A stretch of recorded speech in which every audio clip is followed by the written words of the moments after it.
ఈ ఎంసెట్ లేదా ఎఫ్సెట్లో మంచి ర్యాంక్ రాని విద్యార్థులకు బెస్ట్ ఆల్టర్నేటివ్ సిఏ కోర్సులు అడ్మిషన్లు జరుగుతున్నవి. ఓ పిల్లగా ఆ పిల్లకడ ఫోన్ చేసి మాట్లాడరా అని చెప్పేసి మా దాకా వచ్చింది తెలుసా. మీకు ఎవరు చెప్పినామంటే అయ్యా అందరు మాట్లాడుకుంటారు మీరు మాట్లాడుకోరా అని చెప్పేసి చాలా మంది మమ్మల్ని అన్నారు. నాకు అప్పుడు కొద్దిగా సిగ్గేస్తాం, అమ్మ వద్దు ఇప్పుడేం మాట్లాడద్దు, వచ్చిన అంటే పెళ్ళైన తర్వాత డైరెక్ట్ మాట్లాడుతుంది అని అనుకున్నా. తినతో ఫస్ట్ నేను మాట్లాడని చెప్పానంటే స్టేజ్ పైన కాళ్ళు కడిగిన తర్వాత ఫోటోలు తీస్తారా సంథింగ్ ఏదో అయింది. అప్పుడు బొట్టు కారిపోతుంది, బొట్టు తుడుచుకోవాలి నాకు కచ్చిపిచ్చి చెప్పిన. అప్పుడు దాకా మాట్లాడలేదు మీరు, ఎంగేజ్మెంట్ ఒక ఫోన్ కూడా చేయలేదా? మీరైనా చేయలేదా? నేను చేయలేదు, తను చేయలేదు. ఎప్పుడన్నా ఇలా అన్నయ్య గానీ ఇలా మమ్మీ అన్న వాళ్ళు బావ వాళ్ళతోటి అట్లా ఫోన్ మాట్లాడారు. అంటే ఇక షాపింగ్ పెళ్లి షాపింగ్ అది అలాంటప్పుడే. ఇంకోటి ఇష్టం ఏంటంటే పెళ్లి చూపులకు పోయి అంటే ఎంగేజ్మెంట్ కదా, ఎంగేజ్మెంట్ అయిన తర్వాత పెళ్లి ముందుకు వస్తుంది కదా, పెళ్లి వచ్చే మూమెంట్ లో ఇప్పుడు బట్టలు కానీ బంగారం కానీ సంథింగ్ దేనికో పోతా ఉంటారు కదా. బట్టలకు పోయినప్పుడు నేను పోలేదు, తిని కూడా రాలేదట. ఫోన్ మాట్లాడుకొని రాలేమేమో అనుకున్నారు. అందరు అట్లా అనుకోరు, మేము ఫోనే మాట్లాడుకోము.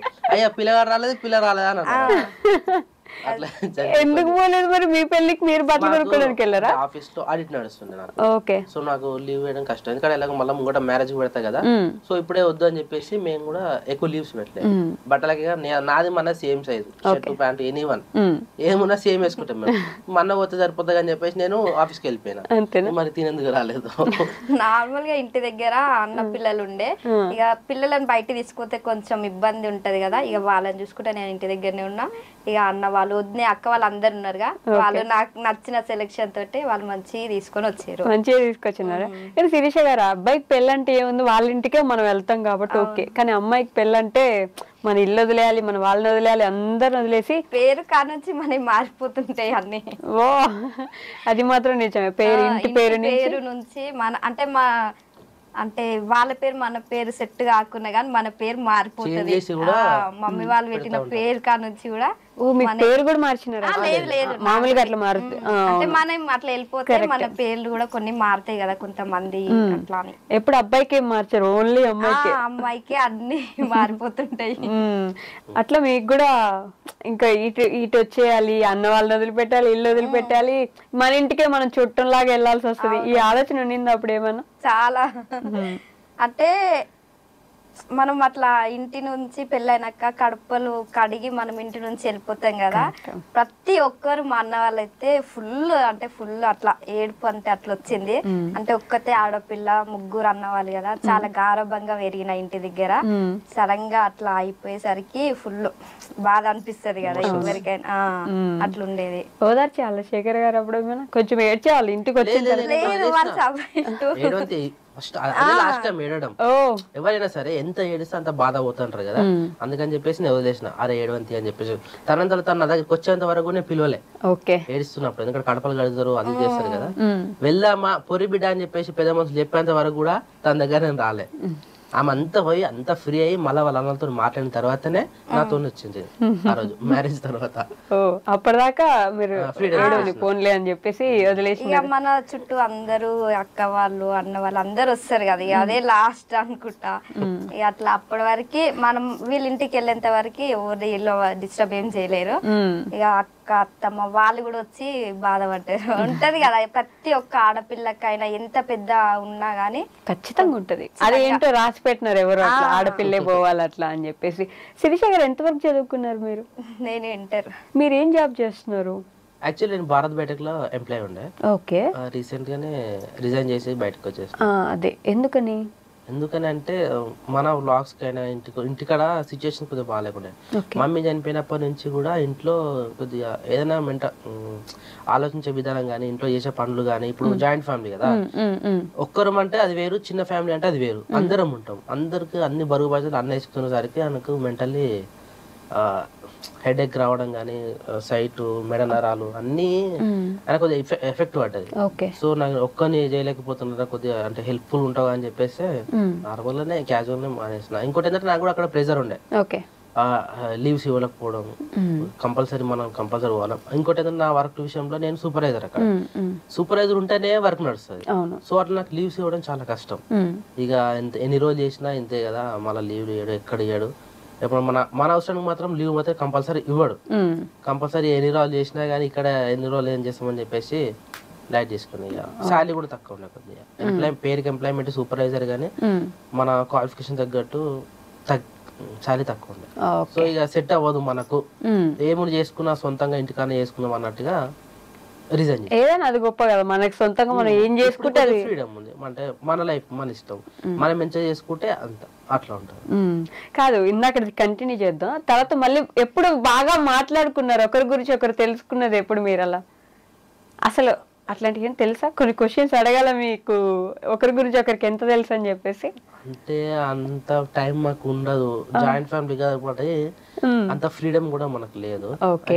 అప్పుడు మా మ్యారేజ్ తర్వాత కూడా డాడీని తీసుకురావడం, డిశ్చార్జ్ చేయడం, డాడీని చూసుకోవడం, అది ఇది చేసి అటు ఇటు ఒక 6 months అటు ఇటు చేయలేకపోయి 1 year ఎగ్జాక్ట్ గా 1 year కూడా కాదు 2 months కో 3 months కో తిని వాళ్ళ డాడీ చనిపోయాడు, మా మామయ్య. సో అది కూడా కొద్దిగా ఇబ్బంది అనిపించింది. దాని తర్వాత అటు ఇటు చేసే లోపు మళ్ళీ ఎగ్జాక్ట్ 1 year కే మా మమ్మీ అత్తమ్మకి అప్పుడు హెల్త్ బాగాలేక అట్లా అన్ని ఒకటేసారి చేసినాయి. ఈ 2-3 ఈ మా మ్యారేజ్ అయ్యి కూడా 3 years అయిపోతుంది. ఈ 3 years లా ఈ 3 కొద్దిగా కొంచెం ఇబ్బంది అనిపించింది. జాయింట్ ఫ్యామిలీ అనగానే ప్లస్ పాయింట్ ఏంటంటే, జాయింట్ ఫ్యామిలీ అంటే నలుగురికి బాధలు ఉంటే నలుగురు కూర్చొని మాట్లాడుకొని సాల్వ్ చేసుకుంటారు, 4 బాగుంటాయి. ఒక మైనస్ పాయింట్ అంటే ఇప్పుడు నలుగురు ఉన్నారు, ఇద్దరు సపరేట్ కపుల్ అయితే ఈ ఇద్దరికి ప్రైవసీ ఉండదు, ఈ ఇద్దరు మాట్లాడుకోవడానికి టైం ఉండదు, ఈ ఇద్దరికి కలిసి ఉండడానికి టైం ఉండదు అని అంటుంటారు కదా, ఎంతవరకు నిజం? నిజమే, 100% నిజం. ఎందుకంటే ఇది ఎంత నిజమో అంత ప్లస్ పాయింట్ కూడా మనకు ఉన్నది జాయింట్ ఫ్యామిలీ అంటే.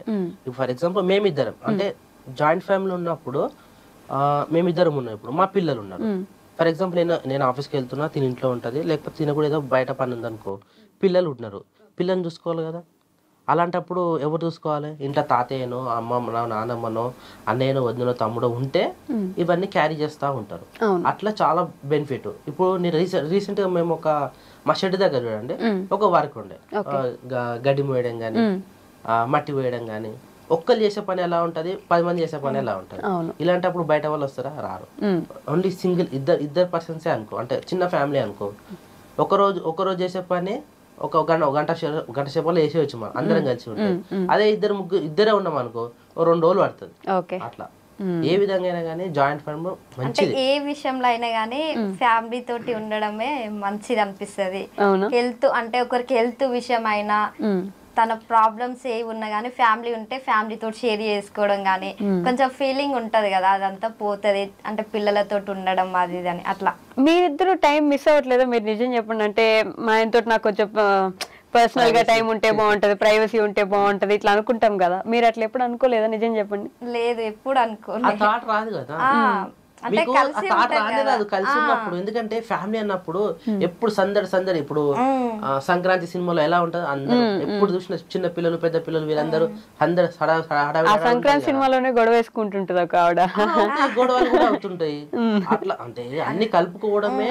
వాళ్ళ చిన్న కోడలు మనం సపరేట్ గా వెళ్ళిపోదాం గొడవ వేసుకుంటుంటది ఆ సినిమాలో. చేసుకుంది కదా ఆ విషయం. తిను ఆల్రెడీ మా పెళ్లికి ముందు అర్థం చేసుకున్నాం, ఎప్పుడు అర్థం చేసుకున్నాం కాబట్టి దీని వల్ల మనం అందరం అది మాత్రం నిజమే. సెకండ్ ఇంటికి వచ్చే కోడలు ఖచ్చితంగా బాగుండాలి, బాగుంటేనే ఇల్లంతా బాగుంటది. అందరు కలిసి ఉండాలంటే ఖచ్చితంగా సెకండ్ వచ్చే కోడలు బాగుండాలి. మీకు ఆ ప్రెషర్ కూడా ఉండుంటది కదండి, ఇప్పుడు వీళ్ళందరిలో కలిసిపోవాలి, నేను పెద్ద ఫ్యామిలీ మాది, ఇలా భయం ఏమైనా ఉండేది అప్పుడు? అంటే మా ఫ్యామిలీ కూడా పెద్దదే కదా, నాకు అట్లా చాలా అలవాటు అయిపోయింది.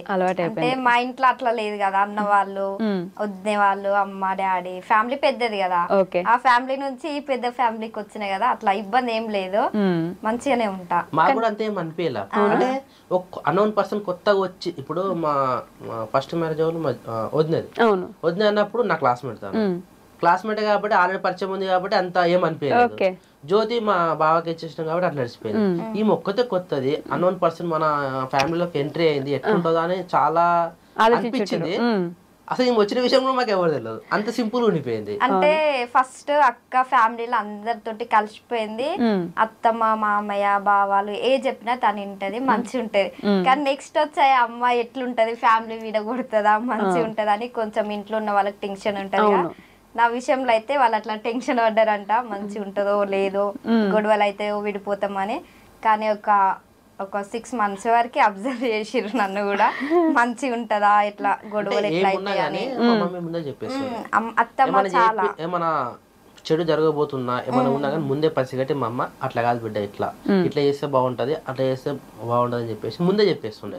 అది ఎవరికైనా సరే మా అమ్మ మాటలో నడుచుకున్నాం కాబట్టి ఇప్పటికి స్టిల్ ఇప్పటి వరకు ఇలానే ఉన్నాం. మిస్ అవుతారా అమ్మని? చాలా. మీరు ఎక్కువ మిస్ అవుతున్నారా? అంటే నాకు తనతో అత్తమ్మతో అయితే ఒక 1 year మా ఇద్దరిది. అక్క అత్తమ్మ వాళ్ళంటే చాలా సంవత్సరాలు. కానీ ఇప్పటికైనా నాకు అనిపిస్తుంది అత్తమ్మ ఉంటే బాగుంటది. ఈ 1 year లో ఎలా ఉండేవాళ్ళు మీతోటి? మీ అత్తమ్మ రిలేషన్ ఎలా ఉండేది? అంటే చాలా తక్కువ. అంటే అత్తమ్మ డ్యూటీకి వెళ్ళిపోతుండే, ఎక్కువ అక్కతోటే ఉంటుండే. ఏదైనా అక్క నేను షేర్ చేసుకుంటుండే. నేను మా వాళ్ళ ఇంటి అంటే అమ్మోళ్ళ ఇంటికి వెళ్ళాలన్నా ఫస్ట్ అక్క నేను ఇంటికి వెళ్తా, అత్తమ్మతోటి చెప్పు అంటే తినకేం చెప్పకపోతే నేను ఇంటికి పోతా అని ఫస్ట్ అక్కకి చెప్పి అక్క అత్తమ్మతోటి చెప్తే అత్తమ్మ అప్పుడు చెప్తుండే శిరీషని ఆ ఇంటి దగ్గర దింపిరా, తను 2 రోజులు ఉండొస్తుందంట అని చెప్తే అప్పుడు మా అమ్మ చెప్తే నాకు తెలుసు. అంటే మీరు అన్నారు కదా ఇప్పుడు అదేదో ప్రైవసీ అని, జాయింట్ ఫ్యామిలీ అట్లా డైరెక్ట్ వచ్చి చెప్పడానికి అలా ఉండదు, ఫ్రీడమ్ ఇట్లా రావాలి. అంటే ఎక్కువ నేను పెళ్లి చేసుకొని వెళ్ళినప్పటి నుంచి అన్ని అక్క అంటే అత్తమ్మ ఉంటే అత్తమ్మ చెప్తుండే. కానీ అప్పుడు మా అమ్మాయికి హెల్త్ బాగాలేగా, నాకు అంతేం తెలియదు కదా, కొత్తగా వెళ్ళిన ఈ అక్కనే చూసుకుంటే ఆమె ఎట్లా చూసుకుంటుందో ఇక నేను ఆమెను చూసి నేర్చుకొని నేను కూడా అదే అట్లానే ఉంటుండే. ఇలాంటి విషయాలలో కానీ మంచి చెడు చెప్పే విషయాలలో మాత్రం మస్తు మిస్ అవుతాం మేము మమ్మల్ని. ఎందుకంటే చెప్పనీకి లేదు, మా మమ్మీ లేదు. డాడీ అంటే మనకు తెలుసు, ఇప్పుడు డాడీ మాతో ఉంటారు కాబట్టి ఓకే. కానీ కొన్ని విషయాలు ఫ్యామిలీ ఇంట్లో విషయాలు కానీ హెల్త్ విషయాలు కానీ బయట వాళ్ళతో ఎట్లా మెదులుకోవాలి, ఎవరు వేస్తుంటారో అన్ని చెప్పేది మాత్రం తల్లి ఒకటే. మన కడుపులో అంటే మనకు ఆకలి అవుతుందా లేదని చూసి చెప్పేది కూడా తల్లి ఒకటే. ఎప్పుడు ఏడవైనా కానీ తిన్నావా బిడ్డ అని అడిగేది మాత్రం అమ్మ ఒకతే. అదైతే మేము చాలా మిస్ అవుతాం, ఎందుకంటే అది చెప్పుకోలేనటువంటిది. అది నిజంకి బాధ అనిపిస్తుంది. మేము ఎంత సంతోషంగా ఉన్నా, ఎంతమంది కలిసి హ్యాపీనెస్ గా ఒక దావత్ చేసిన ఇంట్లో మాకు ఎప్పుడు దావత్ లానే ఉంటది. ఇంట్లో సందడి ఒక పండగ వాతావరణం ఉంటది. కానీ ప్రతిరోజు మమ్మల్ని మిస్ అవుతారు. నాన్న అదొక ఇది ఉంటది, అది మాకు అట్లా అనిపిస్తుంది. మీకు అదేనా? సేమ్ అత్తమ్మ ఉంటే కొన్ని ఇంకా బయకడి పనులైనా కొంచెం బయట పనులు ఇంకా నేర్పిస్తుండే, అవి చాలా మిస్ అయినాం. అంటే వేరే వాళ్ళతోటి ఫ్యామిలీ చుట్టాలు ఉంటారుగా, వాళ్ళతోటి మనం ఎట్లా ఉండాలి అది కొంచెం అంటే ఇప్పుడు అక్క కూడా నేర్పిస్తుంది బయటికి వెళ్ళినప్పుడు. ఇంకా తను ఉంటే ఇంకెక్కువ పరిచయాలు అట్లా ఉంటది కదా అనిపిస్తుంది. ఓకే ఓకే సరే. ఇప్పుడు శిరీష గారు అంటే మంచి పర్ఫార్మరు, మంచి డాన్సరు, మంచి ఆర్టిస్ట్ అంటుంటారు కాబట్టి అందరూ. ఇప్పుడు డాన్స్ అయితే చేపించలేం కానీ ఒక పాట అయితే పాడేది. డాన్స్ అయితే చేస్తారు, మాతో చేసింది. పెళ్ళైన కొత్తలో ఎవరైనా డాన్స్ చేస్తారా? ఎవరైనా మోమాటం ఉంటది. అవును, కానీ పెళ్ళైన రోజే నాతో బుల్లెట్ బండి సాంగ్ పైన డాన్స్ చేసింది. మళ్ళీ మేము వినాయకుడిని పెట్టినప్పుడు కానీ సంథింగ్ మా వినాయకుడు మెయిన్ వినాయకుడు ప్రతిసారి మాతో కలిసి డాన్స్ చేస్తుంది. అప్పుడు బాగున్నా ఎవరున్నా అన్ని పట్టించుకోవాలి. ఫస్ట్ టైం అంత పెళ్లిలో నేను అంత డల్ ఉండేసరికి ఇట్లా డాన్స్ చేస్తుందా ఇట్లుంటదా అని అందరు షాక్ అయిపోయారు నేను డాన్స్ చేస్తే. అంటే ఇంటి దగ్గర అన్న వాళ్ళు ఉంటారుగా, నార్మల్ గా నేను మా అన్న వాళ్ళతోటి డాన్స్ చేస్తుంటా. అట్లా అలవాటు అయ్యి సడన్ గా మనకు డాన్స్ వచ్చిన వాళ్ళు సాంగ్ కొంతమంది డాన్స్ చేస్తే మనకు కూడా ఫీలింగ్ చెయ్యాలి అని అనిపిస్తుంది. ఒకటే అడుగుతా ఉంటా ఎప్పుడైనా, పెళ్లికి ముందు వేరు, పెళ్లి తర్వాత వేరు. కొంతమంది పెళ్లికి ముందు ఎంత టాలెంట్ ఉన్నా పెళ్లి తర్వాత తొక్కేసుకొని వాళ్ళంతా వాళ్ళే నాకు వద్దు, నాకు పెళ్లి అయింది కదా ఎవరైనా ఏమని అనుకుంటారు అని చెప్పి చాలా మటుకు అయితే లోపల దాచిపెట్టుకుంటారు. నేను మీకు మస్తు ఫ్రీడమ్ ఇస్తా, నీ ఇష్టం, నువ్వు దేనికి సిగ్గుపడకు. రీల్స్ అంటారు, రీల్స్ చెయ్యి, ఏమవుతున్నారు ఆల్రెడీ చేసిందట ఒకప్పుడు పెళ్లి కాకుండా చేసిందో ఫ్లాట్ లేదు, చెయ్యి, నేనే సపోర్ట్, నేనే వీడియో తీస్తా, చెయ్యమని ఎంకరేజ్ చేస్తా ఉంటా, డాన్స్ చేయమని చెప్తా ఉంటా. కానీ అన్ని టాలెంట్ మొత్తం లోపల తొక్కేసుకొని ఉంటా ఉంటది. కానీ ఇప్పుడు బయటకు పడుతుందో అర్థం. ఇప్పుడు ఒక టాలెంట్ చూపిద్దాం, మీలో సింగింగ్ టాలెంట్ చూపిద్దాం మన జనాలకి. అవునవునవును, నేను ఎప్పటి నుంచో టార్గెట్ చేసిన ఈ విషయం. మేము లేనప్పుడు వీడియో లేనప్పుడు కెమెరా లేనప్పుడు వంట రూమ్ లో గానీ బాత్రూమ్ అనుకుంటా కానీ పాటలు పెట్టుకుని పాటలు పాడుతూ ఉంటది. పాడు శిరీష అంటే ఎప్పుడు వాడదు మళ్ళీ, ఇప్పుడు వాడదు. సందర్భం వచ్చింది ఇప్పుడు పాడాలి. చాలా మంది అడుగుతారు కానీ ఏదైనా సాంగ్ వస్తే ఆటోమేటిక్ అట్లా వస్తుంది కానీ నా అంతలో నాకు భయం వేస్తుంది. ఏ సాంగ్ చెప్పమంటారు చెప్పండి, అందిస్తాం. ఒక్క చరణం ఏ సాంగ్ అయినా సరే, అంటే నార్మల్ గా పాడుతుంటాం కదా, ఆ సాంగ్ వస్తుంది కాబట్టి కంటిన్యూగా వాడగలుగుతాం కానీ ఒక్కదాని అట్లా. ఎవరు మీ ఫేవరెట్ హీరో ఎవరు? పవన్ కళ్యాణ్. నాకు కూడా పవన్ కళ్యాణ్. అంటే కొంచెం మన నడిపన్న Pawan Kalyan style, hair style అట్లా చేస్తాడు. ఇక తన చిన్నప్పటి నుంచి అన్న వాళ్ళని చూస్తాడు, అట్లా ఇష్టం అనిపిస్తుంది. ఇప్పుడు పవన్ కళ్యాణ్ గారితో ఒక సాంగ్ పాడండి. అట్లా రాలేదు, వస్తుంది. ఈ రోజు మీ టాలెంట్ చూపించేసేదే, ఖచ్చితంగా చూపించేస్తాం జనాలకి. అది ఏదైనా ఓకే. రాదా? మీ వీళ్ళ చెల్లి సాంగ్ ఉంది కదా, మొన్న వాడినావు కదా, సెలేరు అంటున్నావు, పల్లేరు గాయలు, అది పాడు. మన ఊరి పాడు. మన ఊరి సిరివిన్కరో మల్లేశ రేగడి భూములరా, మల్లేశ రేగడి భూములరా, పల్లేరు గాయలురో మల్లేశ పాదాలకే గుచ్చెరా, మల్లేశ పాదాలకే గుచ్చెరా. ఫ్యామిలీ అందరు ఒకటే పాట పాడాలని ఫిక్స్ చేస్తున్నారా? అంటే స్వామి గారు కూడా ఇదే లైన్ ఇంతే పాడినారు పాట. ఇంట్లో సాంగ్ బయటికి రాలే మనకు, స్టూడియోలో విషయాలు. ఇది కూడా మాకు అట్నే అనిపిస్తుంది. ఇంతవరకు మేము ఎప్పుడు చేయలేదు. నేను తను ఆడవాళ్ళు కొన్ని వినాలనుకుంటారండి, మంచిగా అనుకోలేదు. అదిగో కొంచెం చెప్పు, మంచి నా కాలం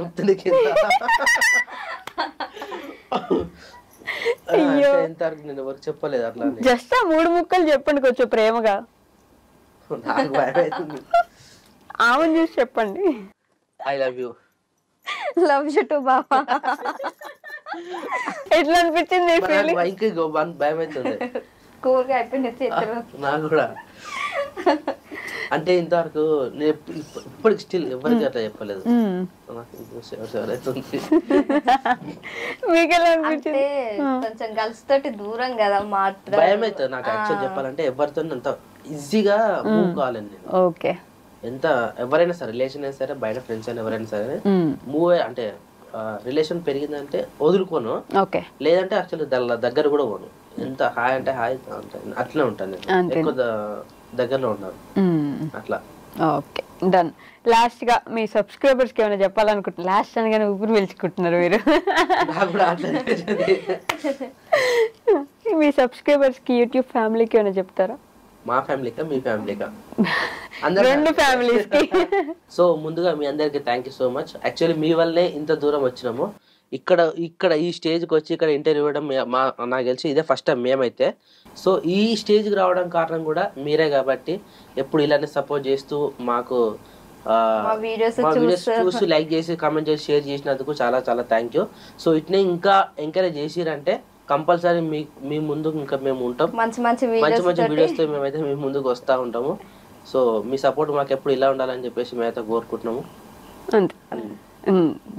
thank you so much. Camera పెట్టారు కాబట్టి నాకు భయం అవుతుంది. యాక్చువల్లీ నేను ఎప్పుడు కెమెరా బ్యాక్ సైడ్, అట్లయి నాకు ఒక్కడేసారి కెమెరా పెట్టి డైలాగ్ చెప్పమంటే మేము అంతగానే చెప్పలేము. ఫియర్ ఇప్పుడు ఇందాక ఎట్లా కదా నాకు అట్లా అడుగుతుంది. అట్లా వెళ్ళిపోతూ ఉంటే ఫ్లో వచ్చేస్తుంది. సడన్ గా కెమెరా పెట్టి మీరు మాట్లాడని చెప్పారనుకో భయం వేస్తుంది. అందుకే నాకు తెలిసి తిను అందుకే భయపడుతుందేమో. సడన్ గా కెమెరా పెట్టి మాట్లాడని చెప్తాం కదా, అట్లా భయపడుతూ ఉంటాం. ఇప్పుడు మీకు అర్థమైందా? ఇప్పుడు అర్థమైంది. Okay, thank you so much. ఇక్కడ వరకు వచ్చి ఇంత బాగా మాట్లాడి మమ్మల్ని అలరించినందుకు, నవ్వించినందుకు thank you so much. Thank you. That's all for today, guys. We'll meet in the next interview. Until then, take care. Bye bye.